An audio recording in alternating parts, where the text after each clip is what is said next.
Alhamdulillah, Imana ishimwe, wassalatu wassalamu ala rasulina sallallahu alayhi wasallam, amahoro n'ibisha bisakare ku ntumwa y'Imana Muhammadin sallallahu alayhi wasallam. Mufattirat al-ma'nawi, ibyangiza igisibo bidafatika cyangwa se bitazwi na benshi mu bantu.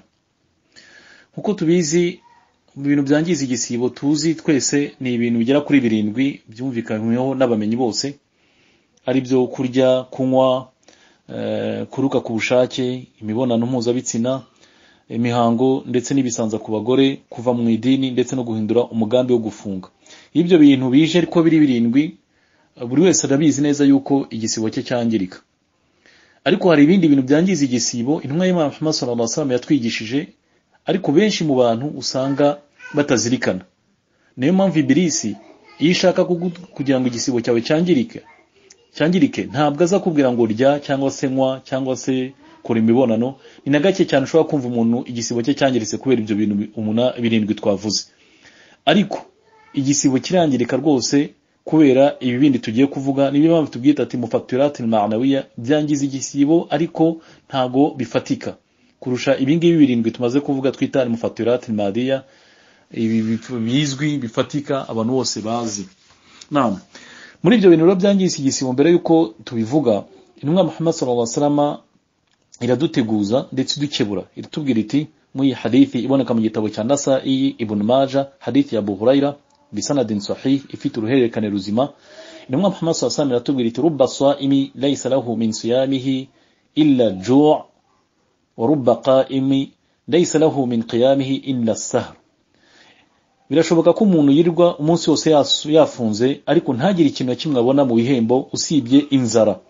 Binashoboka ko umuntu arara ijoro ryose yakoze igihagararo yasenze ariko ntagire igihembo abona mu gihagararo yakoze usibye kuba yaraye ijoro gusa. Ibi ni bitwereka neza rero ko igisibo gishobora guhanagurwa imbere y'Imana Nyagasani Subhanahu wa Ta'ala, ntugire umugisha cyangwa se ibihembo kibonera n'ubwo bwose uba wirije inzara ndetse n'inyota. Intumwa Muhammad sallallahu alaihi wasallam yatubwira bimwe mu byakisha igisibo, nuko uburyo umuntu arabasha gukontorora cyangwa se gukoresha umunwa we. Intumwa Muhammad sallallahu alaihi wasallam hadithi iboneka mu gitabo cya Bukhari, hadithi ya Abu Huraira, intumwa y'Imana sallallahu alaihi wasallam iratubwira iti man lam yada'u qawla zur wal amala bihi falaysa lillahi haja fi an yada'u ta'amahu wa sharabahu. Umuntu wese utazareka ikinyoma ndetse no gukora ashingiye ku kinyoma, uwo nguwo Imana Nyagasani Subhanahu wa Ta'ala ntikeneye yuko areka kurya cyangwa se anywe ngo yirize inzara yirize n'inyota ngo arimo arafunga. Umuntu wese ubeshya, umuntu wese ubaho kubera kubeshya, hari abantu bakora akazi kabo ari ukubeshya, ari uguhamagara abantu kugira ngo abahangike ababeshye. Umuntu wese ubeshye mu kwezi kwa Ramadhani bimuktada hadha alhadith, tugendeye kuri izi nyigisho z'intumwa y'Imana Muhammad sallallahu alaihi wasallam, igisibo cye kitacyangirika.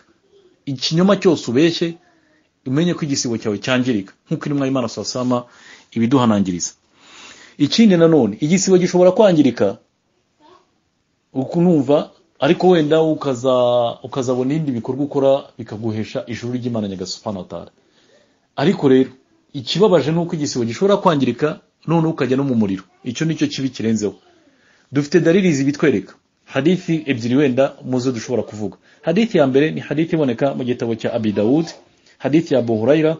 Intumwa Muhammad sallallahu alaihi wasallam rimwe yakiriye umuntu arazavuga ati yewe intumwa y'Imana, haruriya mubyeyi yuzkar min kathrati salatiha wa sadaqatiha wa siyamiha ghairi annaha tu'dhi jiranaha. Yewe intumwa y'Imana, uriya muntu mu by'ukuri arasenga cyane kandi arafunga cyane kandi agatanga n'amaturo menshi cyane, ariko ikibazo inenge afite nuko abangamira umuturanyi we cyangwa se abaturanyi be. Intumwa y'Imana Muhammad sallallahu alaihi wasallam aratubwira iti inna fi nar, uyu muntu nuwo mu muriro. Yewe intumwa y'Imana, harundi ariko yuzkar min qillati siyamiha من قلة صلاتها وصدقاتها وصيامها ولكن لا تؤذي جيرانها. فقال النبي صلى الله عليه وسلم إنها في الجنة.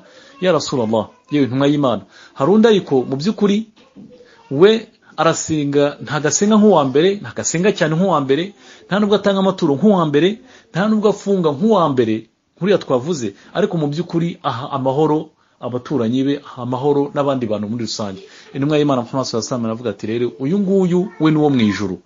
Nukuvuga ngo rero iyo ukora ibikorwa byo gusenga Imana Nyagasani Subhanahu wa Ta'ala ariko ntuha amahoro abagenzi bawe, ntuha amahoro ibiremwa by'Imana Nyagasani Subhanahu wa Ta'ala, ushobora kujya mu muriro nubwo bwose waba warasayi, nubwo bwose waba warafunze, kubera yuko ukuri kw'Imana Nyagasani Subhanahu wa Ta'ala Imana ishobora kukubabarira, ariko ukuri kw'abantu ntago babarira. Niyo yaba ari umubyeyi wawe cyangwa ari umwana wawe, byanze bikunze azakuryoza ukuri kwe wafashe. Niba waramwambuye, niba waramututse, niba waramugambaniye, niba waramukubise, ibyo wamukoreye byose bibi, byanze bikunze ku munsi w'imperuka Imana Nyagasani Subhanahu wa Ta'ala izamwishyura. Niyo mpamvu intumwa y'Imana Muhammad sallallahu alaihi wasallam itubwira muri hadith iboneka mu gitabo cya Tirmidhi, hadithi ya Abu Huraira. Intumwa Muhammad sallallahu alaihi wasallam atubwira iti atadruna manil muflis, ese mwaba muzi al-muflis, ni mu gitabo cya Bukhari nafan. Al-muflis, mwaba muzi umunyagihombo kurusha abandi mu bantu banjye bose natumweho? Abasanyerero bavuga ati muflis, umuntu w'umunyagihombo uhambaye cyane ni umuntu man la dirham wala mata, ni umuntu wese wahombye, wari ufite amafaranga akayabura, wari ufite ibicuruzwa bikarigita akabibura. Uwo ngo ni umunyagihombo y'intumwa y'Imana. Intumwa y'Imana sallallahu alaihi iratubwira iti ntago ngo umunyagihombo. Umunyagihombo muri twebwe ni wa wundi uzaza ku munsi w'imperuka akaba yarasayi, akaba yaratanze amaturo, akaba yarafunze, ariko mu by'ukuri afite amadeni ahambaye cyane. Kubera iki? Yatutse uriya, yakubise uriya, yambuye uriya, yahemukiye uriya, yagambaniye uriya. Muri riwayati intumwa y'Imana sallallahu ivuga ibyaha byinshi cyane bijyanye n'umuco mubi umuntu ashobora kugira. Uwo muco mubi rero intumwa y'Imana Muhammad sallallahu alaihi atubwira iti rero Imana Nyagasani izafata muri ibyo bikorwa bye byiza ibihe abangaba yahemukiye. Nibirangira akaba adashoboye kurangiza ibimugomba mu madeni afite, Imana izafata ibyaha byabo, ubusambanyi bwabo, inzoga zabo, ubujura bwabo, ibimuhe, hanyuma imujyane mu muriro. Ibi ni bitwereka neza rero yuko igisibo kiri mu bikorwa bitakara cyangwa se bigenda birigita, kubera yuko umuntu adafite umuco mwiza, atibombaritse mu bikorwa bye ngo arebe kugira umuco mwiza. Niyo mpamvu intumwa y'Imana Muhammad sallallahu alaihi wasallam rero itubuza kuba twasubiza igihe umuntu adututse cyangwa se igihe umuntu atubangamiye. Intumwa Muhammad sallallahu alaihi wasallam iratubwira muri hadithi iboneka mu gitabo cya Abi Daud, hadithi ya Abu Huraira. Intumwa Muhammad sallallahu alaihi wasallam iratubwira iti idha kana yawmu siyami ahadikum fala yarfuth wala yaskhab fa in shatamahu ahadun aw qatalahu falyaqul inni sa'imun. Umwe muri mwebwe naba yafunze rero ntazigere avuga amagambo adasamaje, cyangwa se abe umuntu uvuga amagambo acokozanya, cyangwa se yanduranya, cyangwa se asebya, cyangwa se ahemukira undi mugenzi we. Ahubwo nihagira umuntu umutuka cyangwa se umurwanya, azavuga ati njyewe nafunze, ndi umuntu ufite vaccine, no kuvuga ngo ndi immunize, ntabwo nshobora gusubiza kuwantutse, ntabwo nshobora gusubiza kuwampemukiye mu gisibo ntegetswe. Intumwa y'Imana sallallahu alaihi yantegetse kuba ntagira ikintu cyose mvuga nsubiza kuwantutse cyangwa se wampemukiye. No kuvuga ngo gusubiza igitutsi, gusubiza kuguhemuka, gusubiza icyo wasubiza icyo ari cyo cyose byica igisibo, bijyanye n'iby'intumwa y'Imana Muhammad sallallahu alaihi wasallam iri kutwigisha. Niba wafunze ntugomba gusubiza. Naam, intumwa Muhammad sallallahu alaihi wasallam nanone ikongera ikatubwira iti rero muri hadithi ya Aisha itwereka neza yuko umuntu ufite umuco mwiza akagira akabanira n'abantu neza, uwo nguwo ashobora kugera mu rwego rw'abantu bafunze bakanasara. Muri hadithi ya Aisha Imam Muhammad sallallahu alaihi wasallam atubwira iti innal mu'mina la yudrika bi husni khulqihi darajata as-sa'imi wa qa'imi. Mu by'ukuri umuntu ufite umuco mwiza ashobora kugera urwego rwo hejuru cyane mu rwego rw'abantu birwaga bafunze ndetse bakanamara n'amajoro yabo yose basenga. Uyu muntu kubera umuco mwiza agira, ni umuntu utanduranya n'abantu. Kubera ibyo byose intumwa Muhammad sallallahu alaihi wasallam atubwira iti rero azagera mu rwego la yudriku, mu by'ukuri azagera mu rwego rw'abantu barara amajoro yose basenga bakanamara n'iminsi yose bafunga. Niyo mpamvu intumwa Muhammad sallallahu alaihi wasallam itubwira muri hadithi ya Tirmidhi, uboneka igitabo cya Tirmidhi, hadithi ya Abu Darda, ma min shay'in athqal fi mizan yawm al-qiyamah min husn al-khuluq. Nta kintu mu by'ukuri kizaremera ku minzani mu bintu byose umuntu azaba yakoze. Ntabwo intumwa y'Imana yavuze kubaka imizigiti, kubaka za oferina, gukora ibikorwa, gucukura amariba. Yaravuze ati nta kintu kizaba kiremereye ku munsi w'imperuka ku minzani bazajya bashyiraho ibikorwa, washyiraho icyo kintu kigahita kituma iminzani yawe iremera ibikorwa byiza. Min husnul khulqi, nk'umuco mwiza uzaba ufite, kubana neza, kuba umuntu igihe cyose ufite uburanga bwiza, nta nabi ugirira abantu, utagira imihari abantu, utagira uburakari burenze urugero. Uwo muntu rero ku munsi w'imperuka ibikorwa bye bizajya byiyongera cyane ku munsi w'imperuka, kubera ko ari umuntu witangiye agakora ibikorwa byiza.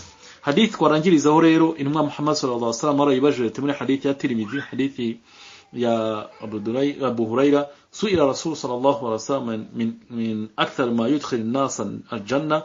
Intumwa Muhammad sallallahu alaihi wasallam arayibajije bati ya Rasulullah, abantu bazaba bari mu ijuru nitubabaza icyabatumye binjira mu ijuru gihambaye bazasubiza iki? Intumwa y'Imana Muhammad sallallahu alaihi wasallam aravuga iti rero at-taqwa ni ibikorwa byo gutinya Imana Nyagasani subhanahu wa ta'ala, wa husnul khulqi, ndetse n'umuco mwiza.